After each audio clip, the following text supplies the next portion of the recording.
Howdy, y'all. The story's called West. September 2nd, 1868. Arrived in Cheyenne in the new Wyoming Territory early this morning on the new Union Pacific Line. It had been 3 years since I rode the locomotive. Did not realize it would remind me so strongly of Atlanta. Spent the last day of the journey with the phantom smell of blood and iron in my nostrils and the bile rising in the back of my throat, but it is over. God willing, I'll never have to ride that train again. Cheyenne is newborn and mewling like a babe. Immigrants from the east and across the seas teem here, filling the streets with a babble of tongues and the roast laughter of drunken listless youth. The hound I purchased before leaving tugs at his leash with delight at the sights and sound. The plot of land is still 2 days' ride across the border into the southwest, but true to his word, the man from the bank has hired a guide to take me there. Sent a letter to my wife and boys with instructions to meet me here in the spring, and have purchased a wagon and supplies for construction. The guide, half Indian fella, I'd wager by appearance but civilized in tongue, has helped me hire 2 young men, an Irishman with a sullen, chinless face, and a German, watery-eyed and stinking of bourbon. Both despicable wretches, but they have agreed to work for a pittance, and both claim to have experience in homesteading. They may intend to kill me, seeing an easy mark in a naive settler, but I do not fear these drunken children. I've seen a generation of these boys spilled open, and I know what they are made of. September 8th, 1868. I have crossed into the free territory of Colorado. After a day of the level prairie and warm wind of Wyoming, into the Front Range. This land is wild, in some strange way, and like nothing I've ever seen. We're following a river through the shadow of 2 jagged peaks, and camped tonight just a few miles from the parcel of land. I requested remote, and by God, the bank man did not fail me. The Kraut and the Irishman grow demure and quiet without spirits, and I see no possibility of violence in them now, lest they suspect me of hoarding whiskey. They will do fine quick labor, and return to Cheyenne to drink and fuck the profits. These are men of dust, and serve only this purpose. To think, good men like me fought and died to protect these jackals from the reach of Lincoln's tyranny. God grind his bones. I will be free of that monster soon, and if it should spread its federal borders this far, then I will burn my new home to the ground and move west yet again. Sons of bitches will have to push me into the sea before I swear fealty. Found a skull just off the deer trail when I went to make water. It was bleached white and divorced from jawbone and neck. I try not to view this important. Tomorrow we shall reach the plot and begin. September 9th, 1868. The bank man has lied to me. The foul-stuffed pig. The plot of land, clearly identified by compass and map, is not the idyllic grove his words painted, but a swamp. A sodden hollow filled with mud and grass, ringed with broken and dying pines. I would flay my God alive if I thought this wretch of an employer might feel a sting. I am determined to homestead here, however. This may not be the land I desired, but it is mine, by God.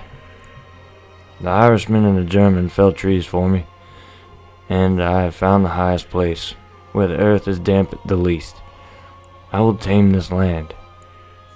The hound does not like it here. He growls at the horizon and pads in small tight circles, always looking behind himself. September 10th, 1868. The guide has vanished in the night. He was to spend the next few days properly mapping the borders of my land, but he has fled. Worse still, the Irishman and the Kraut have grown skittish at his departure.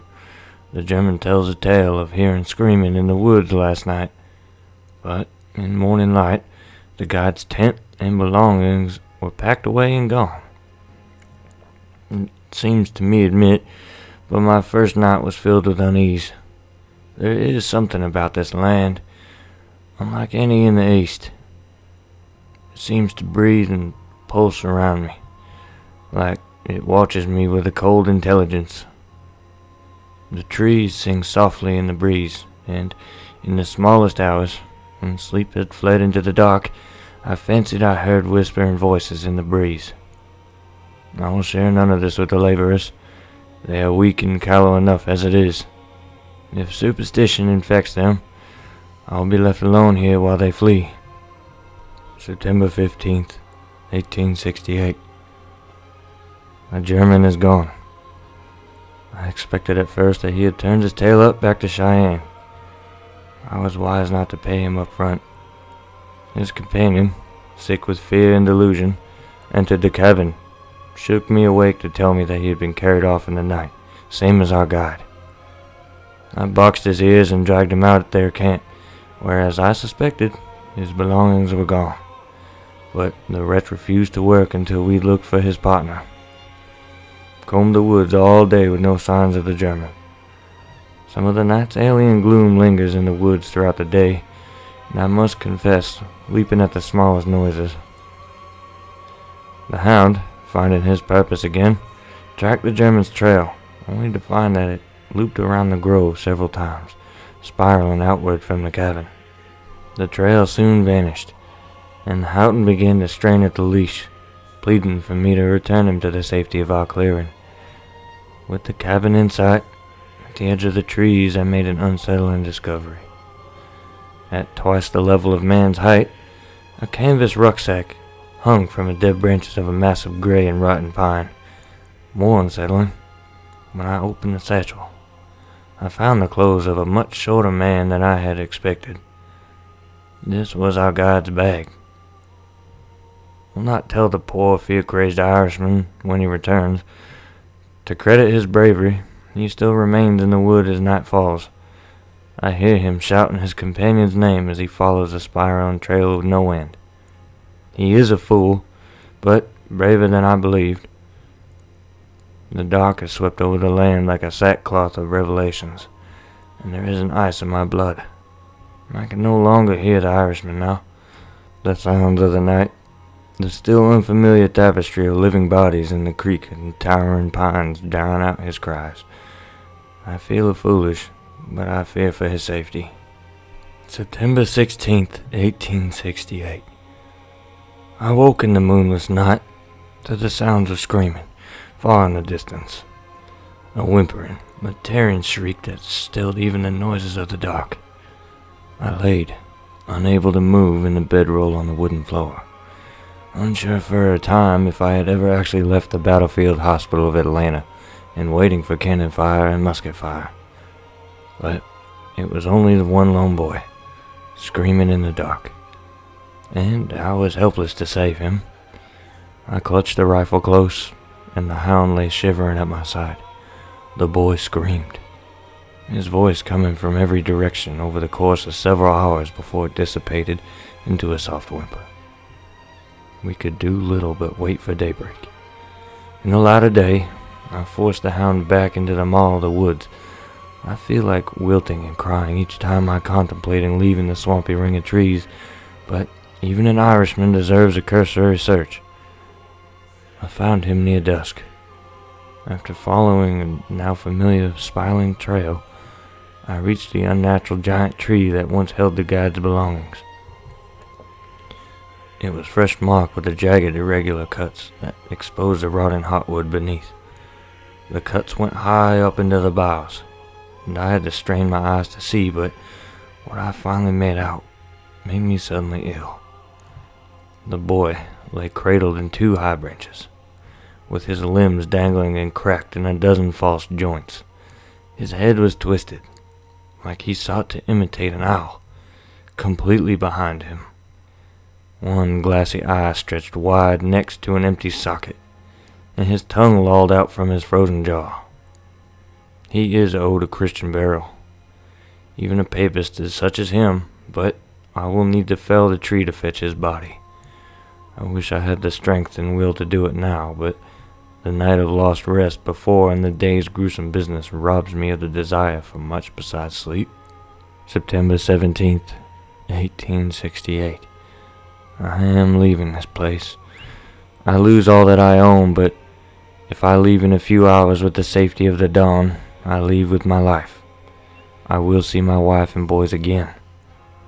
Woke this morning to a flinty gray dawn that never turned blue, only drizzled a thin vapor of rain.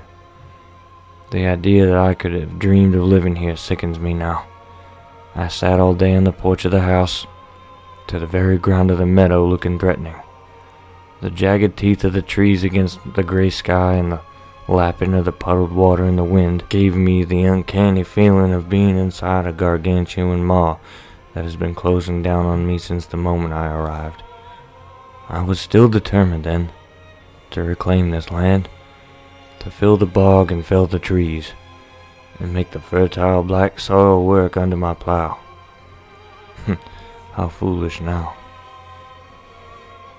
With the fall of night came a whipping wind, buffeted me with heavy damp air. When the last thread of light had been cut, the hound stood to his feet and strained against the leash, hair on the end of his teeth bared. He strained on the leather leash that held him and began to growl, a low menacing sound. I looked to where he was struggling to lunge, but could see nothing in. No horizon between the ground and forest, or forest and sky. Just blackness. When the leash broke, it made a popping sound, like a firecracker, and the hound bolted into the black. I heard the angry rhythm of his barking as he was absorbed into the dark, and then it ceased, and I heard a sharp squeal, then silence. The crowd throng of life that I had felt each night before was utterly silent. The only sound the dry rustle of the pine. I shouldered the rifle and fired once into the dark, and my skin rippled as my insides froze. In the bright flash of the rifle, I saw a phantom impression of the world dying inside the gloom, pale trees and wet earth. And I saw, clearly, the corpse of the hound, wet and glistening. Beside it was the shape of some foul thing, crouched on crooked legs like the limbs of some beast. It held some dark portion of the dog in its splayed fingers. It was upright and looking straight at me.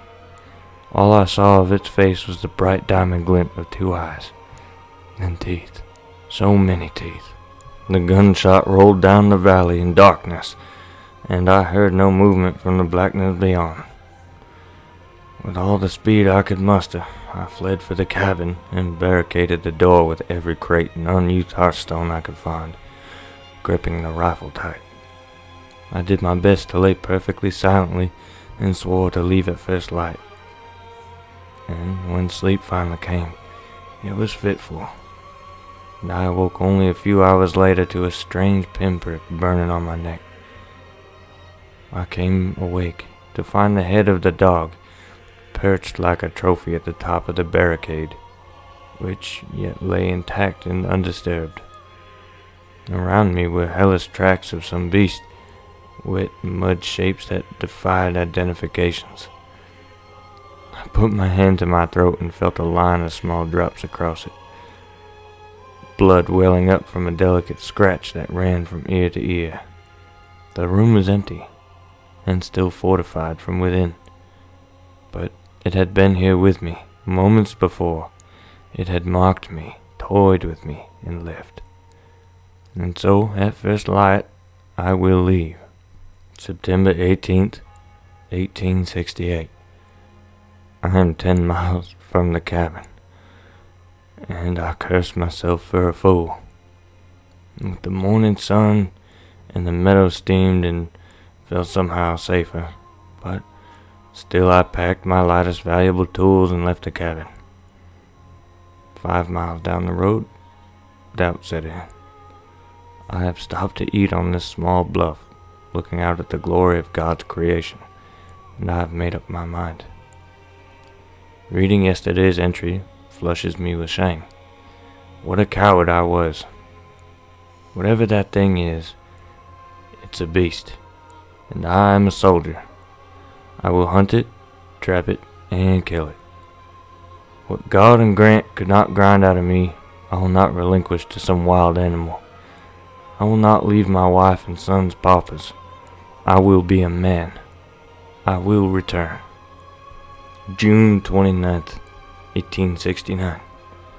Miss Augustine Shelby, Grand Hotel, Cheyenne, Wyoming. Dear Mrs. Shelby, we recently received the enclosed from a pair of hunters who discovered it in the forest from the Front Range in Colorado Territory. Having been made privy to the issue of your missing husband, we felt it the best to inform you directly and pass on his journal and a few other possessions. The hunters described the area in which they found the items in a way that exactly agrees with your husband's description in the journal. But there was no cabin, no foundation, or any other signs of habitation. We are deeply sorry that we could not be of more assistance to you, and I pray that your husband will eventually be found. Deepest regrets, Colonel Benjamin Williams, Fort Collins, Colorado Territory.